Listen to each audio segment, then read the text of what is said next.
What I present in this video is truly mind-blowing, my friends. This is Tony. Hope you're all doing well. We're going to get into a ton of stuff. In this video, I found something rather curious, my friends, and it has to do with the timing we're in. Where are we at in time? All right, check this out. This verse comes from the Epistle of Barnabas. It talks about how the stars, the sun, the moon will all change all at one time in history. So what this passage is saying is that there will be a time when the sun, the moon, the stars will change. And what I'm going to show you in this video is a number of things that connect together. You could call it evidence, you can call it whatever you want, that all seemingly point to this one place in time that this passage is referring to, and also at the exact time frame science changed in our world. I'm referring to the scientific revolution. I think I got it around here somewhere. Let me see if I can find that. Here we go. We got Nicholas Copernicus. We had the scientific revolution. And this time frame is when this thing happened that this passage is referring to, where the stars, the sun, the moon would all change. Just so weird, and such a weird coincidence. Perhaps that's why our science changed at the exact same time. That's what I'm going to basically sort of present in this video. I'm not saying this is true. It's just something rather interesting I discovered that seems to have a lot of strange correlations, evidence, whatever you want to call it, surrounding it. Now, of course, the picture I showed in the beginning of this video, in the thumbnail, is a picture from space of the Karman Line. Let's see if I can get this on the screen. Maybe I can. Let's try this. Let's get it on the screen a little bit better. There we go. It shows you how you'll have these sprites. Gigantic jet sprite becomes an elf right at the Karman Line. It reminds me of like when you throw a rock into a pool and it makes a ripple. And it makes you wonder, what's really going on at the Karman Line? Is there more to it than we really understand? I'm going to get into that also in this video and how it ties into this. As you can see here, here's a picture of one taken from space. You can see it looks like it's almost as if it hits something here. Something that's not easily detectable. Something that's seen, you can see through. You can see here as well a little bit.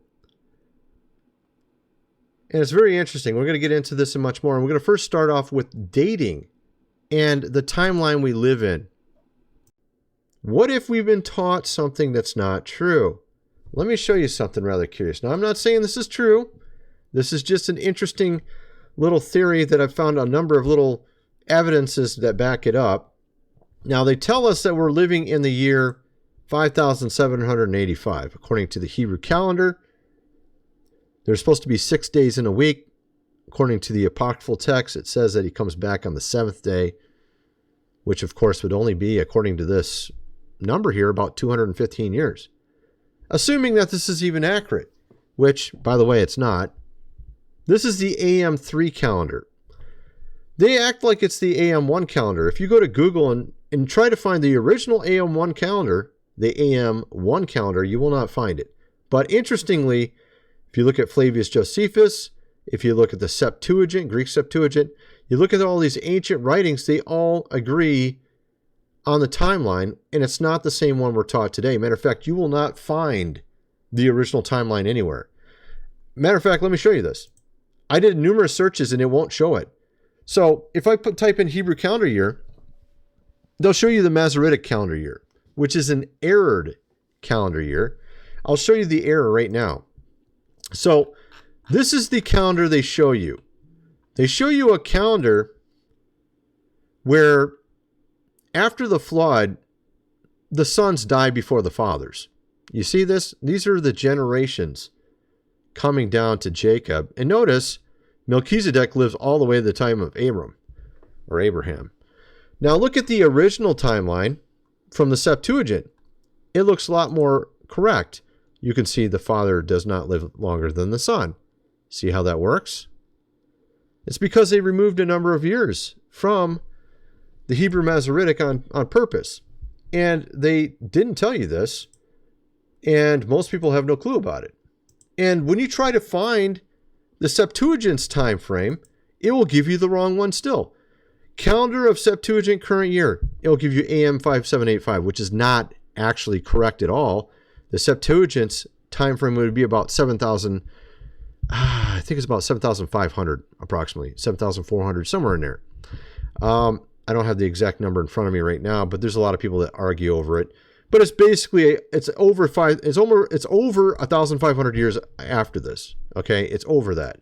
So anywhere in the 7,300 to 7,500 range is where we're at. Okay, according to the Septuagint, according to Flavius Josephus, according to pretty much anybody from 2,000 years ago.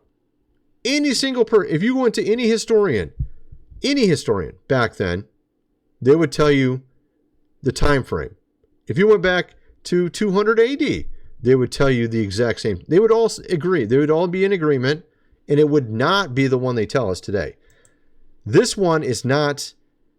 No one believed this back 2,000 years ago. No one. No one agreed with this 2,000 years ago. You know why? The Masoretics didn't exist 2,000 years ago. The Hebrew Masoretic was created in between the 6th and the 9th century. So our timeline has been changed. And it even says in Scripture this would occur. They say it in Daniel 5. One sec here. I got some spam call coming in. There we go. So Daniel 7:25. He will change times and laws. He shall speak words against the Most High, shall wear out the saints of the Most High, shall think to change time and laws, and they shall be given into the hand for a time, times, and a half a time. It's talking about the lawless one. And whoa, it's kind of weird, but this verse back here is talking about the lawless one as well. It says right here, when his son shall come and shall abolish the time of the lawless one, and shall judge, and shall change the sun, the moon, the stars, and they shall truly rest on the seventh day. What if the seventh day already came and gone? What if it was the Middle Ages? If you use the original timeline, which is you can't even find on Google if you even try, even if you directly search for it, which is amazing. If you directly search for it, what year are we in according to the ancient calendar? Again, you go back 1,500 years, 1,800 years, 2,000 years ago, 2,300 years ago, they all are in agreement about the timeline. We don't believe in the same timeline they did back that in those time frames. Our timeline today tells us we live in 5,784 from the beginning of the creation. If you go back to the time of Flavius Josephus, he'll tell you that no, that's not correct. He would tell you that if he was living today, Flavius Josephus would tell you that we live in about 7,300 or 400, 500 AD, or not AD, but 7,300 to 7,500 years since the creation. That's what he would tell you. So why is it we have a different timeline than they did? Now, if you go over to Encyclopedia Britannica, we're talking about from 1980. You remember the one you used to put on your bookshelf? Encyclopedia Britannica, which of course no one seems to use anymore. They only use Wikipedia. Interestingly, they have entries in the Encyclopedia Britannica which you will not find on Wikipedia. And it talks about how people during the time of around the fall of the Roman Empire knew the time of the end was coming. They all knew it. Patristic and medieval millennialism. However creative or successful with theologians these approaches were, they merely delayed the problem. So what was going on here is the entire church believed the end of the world was coming around the time of the fall of the Roman Empire. But you had Augustine and Jerome trying to tell everybody, no, that's not the case. It's not going to happen. And they were so set on that Jerome even tried to change the times and laws. As Daniel tells you, Jerome introduced a new set of calculations, AM2, that placed the incarnation roughly 300 years earlier. He literally tried to change the date of the King of Kings' birth just to make it so people would stop talking about the end, of course, of the world. He was fanatical against these people in the church talking about the ends, of course, coming. And he wanted to he wanted to change everybody's opinion by literally lying to them. He wanted to lie to them about when he was born. That's how ridiculous this is. So this isn't something you'll find anywhere else. This has been erased pretty much from what I can tell history. You can see here, the original AM calendar you can't find anywhere. Even if you directly search for it on Google, you will not find it very easily. It'll take a lot of work. Very hard to do. So the Western Empire faltered just after the year 6000 approached. 6000? I thought we were in 5784.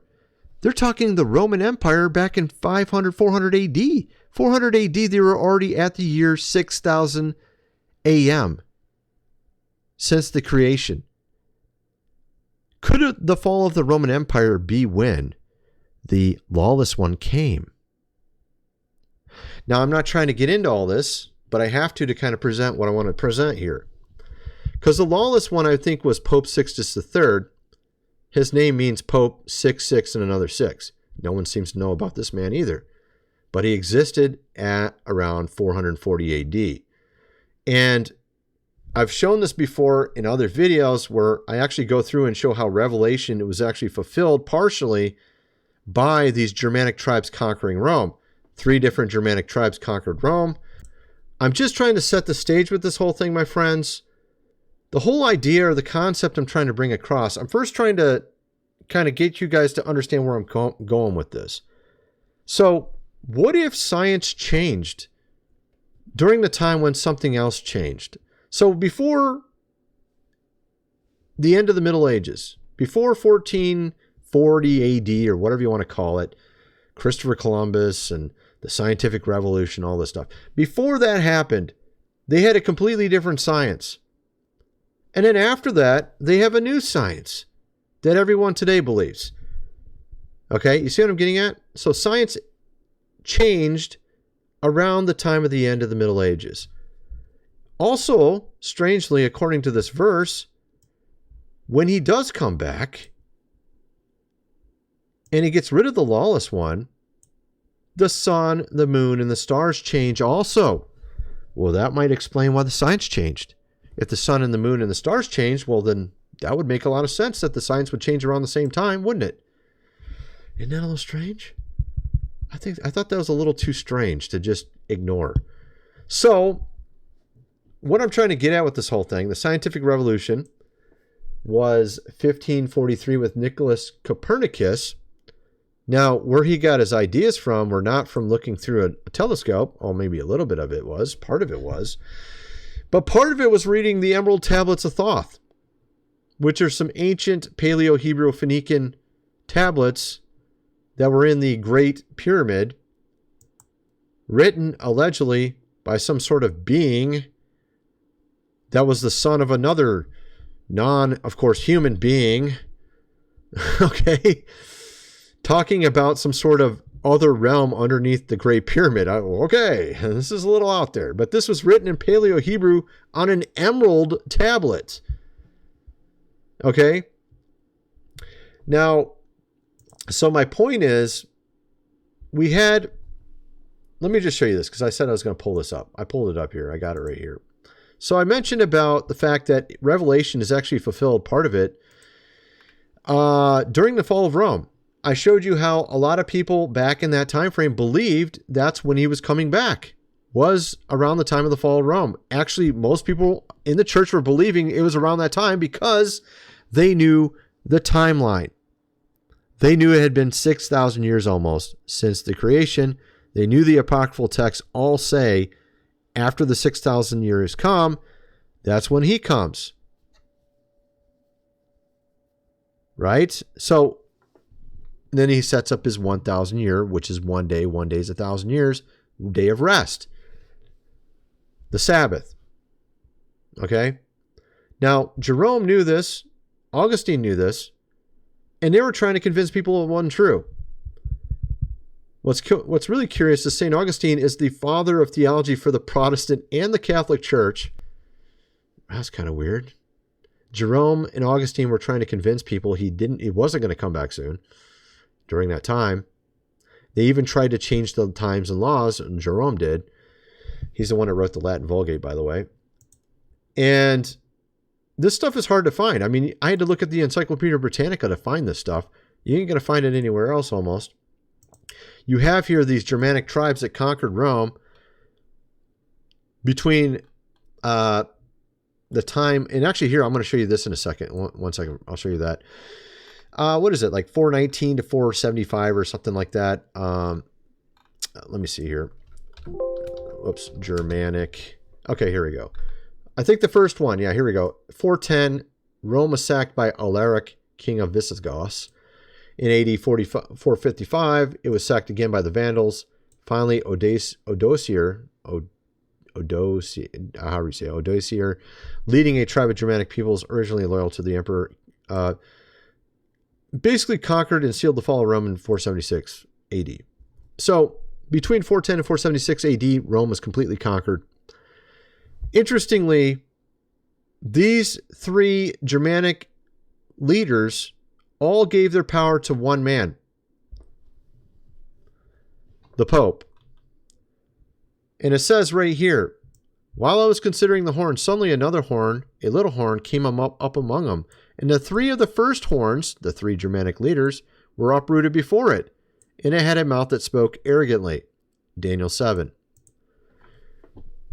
This Pope was given all the power over Rome, even though Rome was conquered. How often have you heard of a country conquering another country and then just giving the power back to another leader in that country? Usually when they conquer a country, they set up who they want to lead it. They don't usually just give away the power to some guy that was already there. That's a religious leader. Does that make any sense? It's a little strange, wouldn't you say? They all gave their power, these three little horns gave their power to one big horn. Actually, he's not a big horn, he's a little one as well. The Pope, and the Pope in 440 AD, his name was Pope Sixtus III, which means Pope 6, and another 6. That's kind of a weird name, and no one seems to know about him. When I went to look up Pope Sixtus III, almost no one ever has mentioned his name ever before. I talked to my friend who's he was a devout Catholic until recently. He became an Orthodox recently because of what Pope Francis said not too long ago about all religions going to God, which is not true, directly contradicting the King of Kings, of course. At any rate, he was very staunch Catholic, knew everything about church history, and he'd never even heard of Pope Sixtus III. He knew you'd heard of Pope Sixtus, just not Pope Sixtus III. I was like, wow, that's interesting. You never heard of him either. No one's never heard of this guy's name. No one. Never a sermon on him. John Calvin never mentioned him. Martin Luther never mentioned him. No one ever mentioned this man. I looked online and there was one book written by one guy in like 1780 or something that mentioned his name in like one little comment in his book. I'm like, why does no one know this guy's name? I mean, if any pope's name should be known within the Protestant church, it would probably be this one, you would think, but no one knows his name. Very strange. No one knows this guy's name. Can't find it anywhere. At any rate, so my point is that Pope 6, and another 6, got his power as the little horn from three Germanic leaders who conquered Rome. Well, that's kind of weird. Maybe that's the lawless one. I don't know. That's kind of strange little twist there. So my point is, and let's go back to the top because I wanted to show you something. St. Theophilos, one of my favorite theologians from around AD 180. Here in AD 169, he wrote something rather curious, and this shows you the timeline, the original one that no one knows about today. All the years from creation of the world amount to a total of 5,698 years, odd months and days. He wrote this in 169 AD. That was almost 2,000 years ago. So that means it's actually, if you add, what would that be? It's not 2,000 years. It's, I got a calculator here. Let me go figure it out. Let me tell you exactly what date he would say it would be today. 2024 minus 169 equals 1855 plus 5698 equals 7,553. So according to St. Theophilos of Antioch, We're living in the year 7,553 after the creation. Again, you go to Google, you'll never find that number. Even when you directly search for it and ask directly, it still gives you the wrong number. The Septuagint would agree with St. Theophilus of Antioch. It would say it's probably about 7,500 AD as well, or 7,500 AM, not AD. AM. AM refers to the first creation. And this isn't even the first AM. But if you go to Google, it'll tell you it is the first AM when it's not. You go to Encyclopedia Britannica and it shows you it clearly isn't. It's AM3 we're living in currently. They use AM3 for all calculations now. They've scrapped AM2 and they scrapped AM1. The AM2 was created by Jerome when he tried to claim that the King of Kings was born 300 years earlier. AM1 was the original calendar that everyone was using. All right? So you get the idea. So in other words, according to all this, it means the Middle Ages was the millennial kingdom, the 1,000 years reign of the King of Kings. And now we're actually 500 years after that. We're in that little season it talks about in Revelation when the devil's released to deceive all the nations. We're in the little season. And that little season is probably less than 1,000 years because 1,000 years is an eon. And according to the Dead Sea Scrolls, 500-year time frames are called an ona. We're coming to the end of the ona. I believe it just ended yesterday, or day before yesterday, on October 31st, Halloween. I believe it ended. I could be wrong, but it was this year. I believe this year his time has ended. Which means in the not so distant future, probably the King of Kings will come back. And we're going to start seeing things change now. This is my theory. Again, I could be completely wrong, but it's my theory. And of course, like I said, obviously this wouldn't be the first time he came back. This would be like the second or even third. What, third? Really? Are you crazy? Third? Yeah, actually, there's another situation that happened in 66 AD that no one seems to know about either, which I'm not trying to get into all this stuff, and it's very hard to find on Google as well. And it's actually a historical event that occurred that almost no one knows about. Let me see if I can find that really quick for you. 66 AD, something happened. Here it is. This might work. Again, oh wow, look at this. This is so crazy. One sec here. Let me show you something. This is crazy. Oh my goodness, this is okay. So let me show you. Here we go. This is very difficult to find. Very difficult. You go look it up. Chariots and Soldiers in the Sky, Judea, 66 AD. Look, I actually had multiple articles on this. There's about 3 or 4 I could find. This one here doesn't work anymore. This is one of them. This is another one of them that doesn't work anymore. So only like 2 out of 4 work now. It's so strange. These articles, they just mysteriously disappear. Or they just stop working. And let me see. I think I got another one. Is this one of them as well? Let's check this one out. Does this one work? Look at that. It doesn't even work anymore. This is what's so crazy about this stuff. I find these things that are so weird and they stop working and they never work anymore. Is this one going to work? Okay, here we go. We got one that worked. This is, so basically 2 out of 5, only 2 out of 5 work now that I've looked up in the past. Actually, I got another one here. Is this one work? Let's try this one as well. Here's a 6th one. Do you work? Yep, this one still works too. So we got 3 out of 6 that work.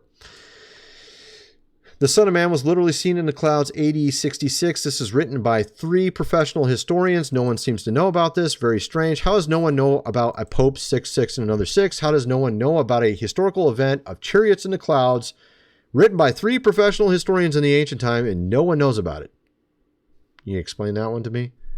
Why is it you can't find it anywhere online either? Hardly. So this happened in AD 66. Remember, he said to his own followers, his disciples, behold, I come quickly. I think quickly is a lot less than 2,000 years. I don't know about you, but quickly sounds pretty fast. So when he says, behold, I come quickly, and then he even said in one of the Gospels, he says, if John is still around, when I come back, what is that to you?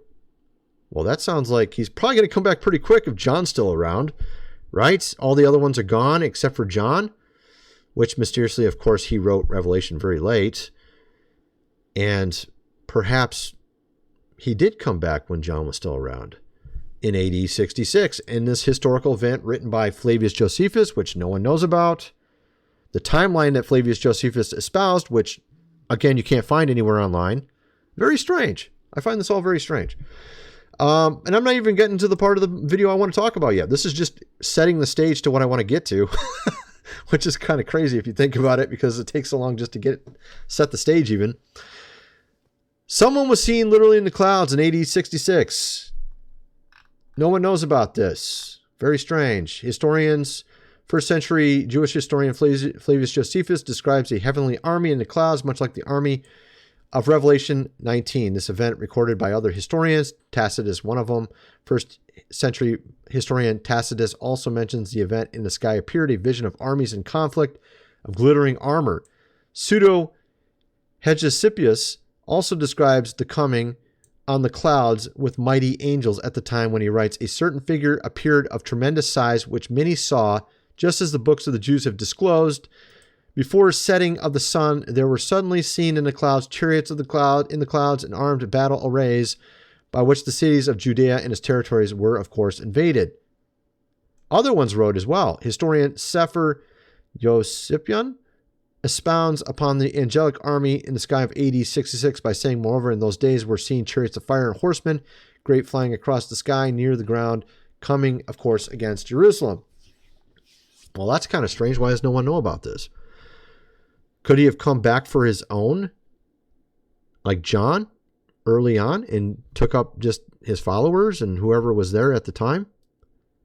Well, maybe. That's what it seems like. I mean, that's possible, I guess. How else would you explain this weird event that occurred? Of course, it talks about the temple, something being in the temple, like an angel or something, or spirit, from God, saying we're going to leave the temple when this occurred.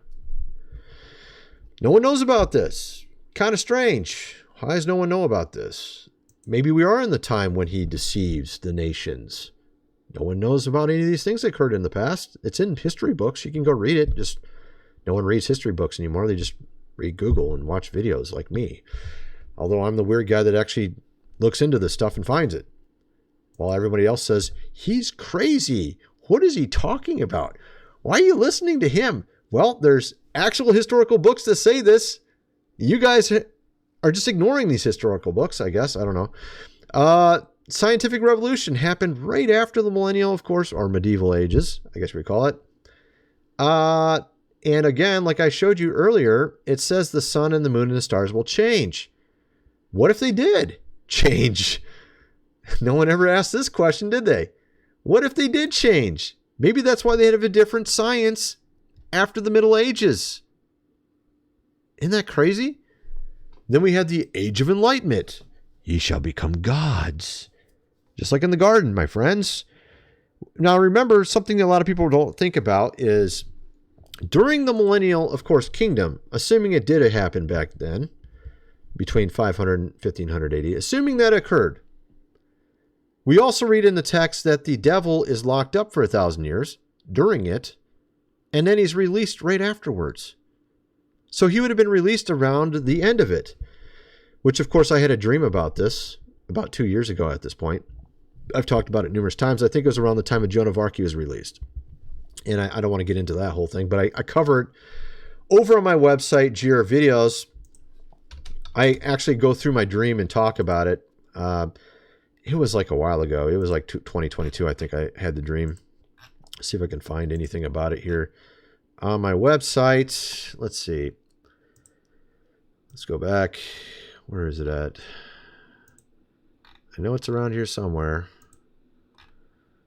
I'm still in 2023. Okay, yeah, here it is. Here it is. This is one of them right here. This one I talk about it right here. Gilda Ray in the Depths of Lucifer. That's one of them. I think I cover both dreams in this video. So I think that's when the devil came back. Was around then. That's my theory. And so, of course, if the stars and sun changed, then the science would change. Right? And perhaps this could be used as a tool to separate science and religion because the science has changed. And the devil knew this. Right? We have it written right in the text of Barnabas that this would occur. We had, of course, the Galileo affair. We had the wandering stars change their course, which are what we call planets. Very interesting. They're called wandering stars. So, did the science change right afterwards? This is so strange to think about. Of course, what also happened in our most recent history, we had Operation, of course, Paperclip, where we brought in certain scientists during World War II. That was kind of curious. That was the beginnings of NASA, right? And again, like we're going to get into a ton more. Actually, we're going to start getting into the science stuff. I'm going to show you some rather insane stuff a lot of people have never seen before in science as we get farther in this video. First, I got to mention food supply, 25-year shelf life. Link is in the description. 3 months worth for $6.97. You've seen all the wonderful things happening around us, my friends. Might be wise to get that if you have not already. Link is in the description. Of course, this book here, The Lost Ways, How Your Great-Great-Grandfather Lived Without Electricity, How to Build a Cellar, Do Things Around the House Like in the Good Old Days, hundreds of pages illustrated. You never know what's next, my friends. And by the way, if we are in the time after the Millennial, of course, Kingdom, if we're in the little season and we're coming to the end of the little season, you know what's next, right? It tells you in the book of Revelation what's next. It's called the Gog-Magog, WAR, which would pretty much be number 3, World WAR. Okay, that's probably what it would be. And actually, all the countries are aligning perfectly for this. They're all literally the countries listed in Revelation are all friends right now. Kind of strange. Editor, you might want to get this book just in case. Link is in the description. Get the printed version, $37 plus shipping. Let's get back to the video. So I thought this is rather curious. I've shown this before. Space station detectors found the source of weird blue jet lightning. Notice it makes a little halo right when it gets to the Karman line. I always found that to be very mysterious. My background is mechanical engineering. I got a Bachelor of Science in Mechanical Engineering. Seems a little strange to me that it makes a halo right when it hits the Karman line. Maybe there's something there. Of course, a lot of people will say, what are you talking about? There's nothing there. It's where the atmosphere hits space. What are you talking about, dude? Well, usually, why would it make a halo when it... First, if you have no barrier between air and space, it would only get thinner as it gets higher, right? It would get thinner as it gets higher. It's not rocket science, okay? But when we look at these pictures, they don't make sense. Why is it there's a line at the Karman line? If it's only atmosphere and it's just getting thinner, you're not going to see a line here. Why is there a line there? Let me play this real quick. You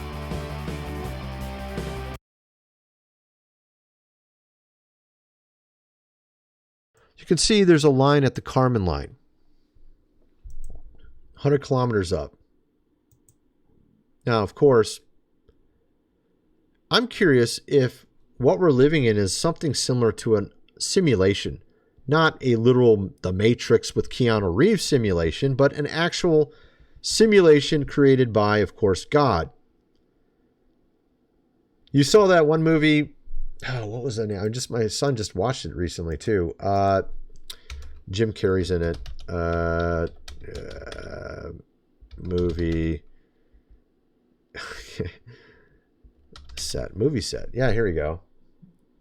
Yeah, no, this has got to be it. Movie set movie. Yeah, movie set movie. What is that one called? Come on, AI, you can't tell me? It's not The Majestic. Truman Show, that's what it's called. Yeah, I don't know why the AI can't figure that out. It's not exactly rocket science either, but apparently I couldn't remember. So, yeah, that movie, he was on a movie set the entire time, right? So, what if...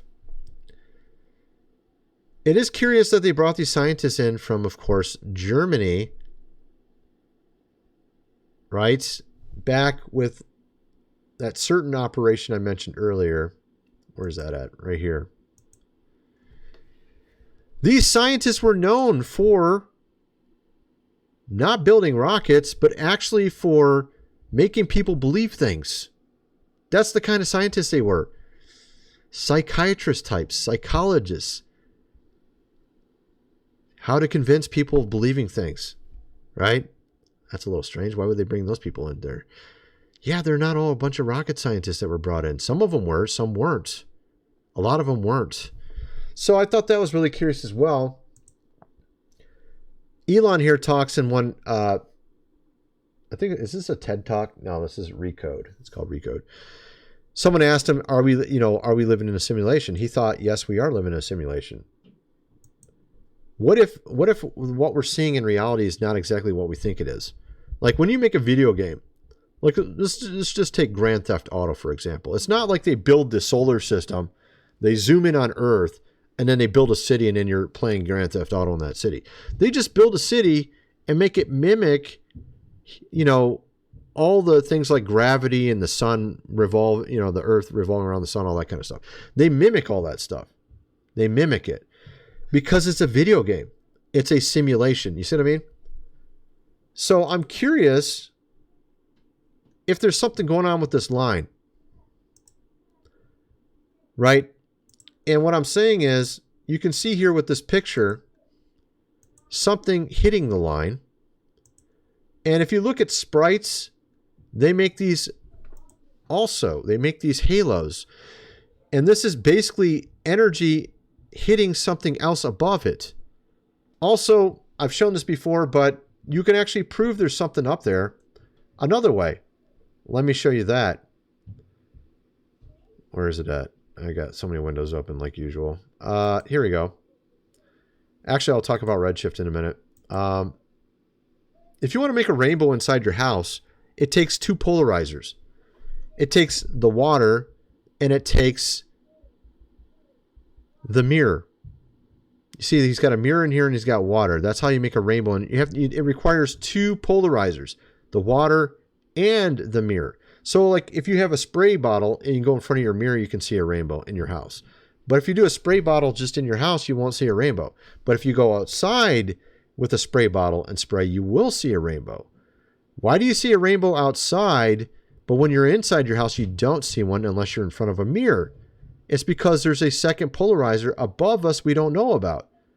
And what is that second polarizer? Perhaps it's what I'm showing you on the screen right here. Perhaps this is crystalline in structure and acts like a mirror or glass or water. Whatever this is, it's a polarizer of some sort where the sun's light goes through it. You see what I'm getting at? So there's some sort of polarizer between us and the sun. We don't know what it is. This is what creates halos around the moon when there's crystals in the atmosphere. There's also other strange things as well that have to do with this, and I've talked about some of this before. You have this mathematical mystery of the Foucault pendulum as well during eclipses, which show there's some sort of magnetic interference with its movements, which makes you wonder, how is this Foucault pendulum really moving? Is it moving with the ether? They tell you it's actually the momentum of the Earth's rotation causing it to move. But then it shouldn't be affected by a solar eclipse. But solar eclipses somehow change its direction, which is very strange. And so these are these little cracks in our understanding of science that make you wonder what's going on. So when they tell you how a rainbow works, they tell you there's a rain droplet and the light is polarized through the rain droplet, but they don't tell you that it actually requires two polarizers to do it. They just tell you about the one, the raindrop. Where's the other one? Well, they don't tell you about that. But when you're in your house, it takes two to make it. So somehow the light is already partially polarized when it comes down and it hits the raindrop from your garden hose, and then it makes a rainbow. There was some other polarizer we don't know about above us, is what it means. So I thought that was rather curious. You look at some of these things with regards to temperatures, when you get into beyond the Karman line, and the temperature changes quickly and drastically. Actually, this is not even the right one. Where's the one I'm looking for? Karman line temperature. I think here, this is a good one. This one actually shows it really well. Let me show you this one. So let's get on the screen a little bit better. As you can see here, actually, is that good enough? as you can see, it doesn't even show everything. Can I show it a little bit better? Yeah, here we go. That's better. Okay, so you can see here you got the troposphere, stratosphere, mesosphere, and then thermosphere, right? Notice once you get above the Karman line, which is 100 kilometers, the temperature drastically changes very quickly. These are temperatures down here. Notice when it starts, these are Fahrenheit. You know, it's basically, you know, revolving in the normal range up to it gets to the Karman line. When you pass the Karman line, it gets to 2,500 degrees Fahrenheit. But right before it, it's actually cold. It's not even hot. It's like negative 50 degrees. So it goes from like negative 50 to 2,500 degrees in like literally a couple miles.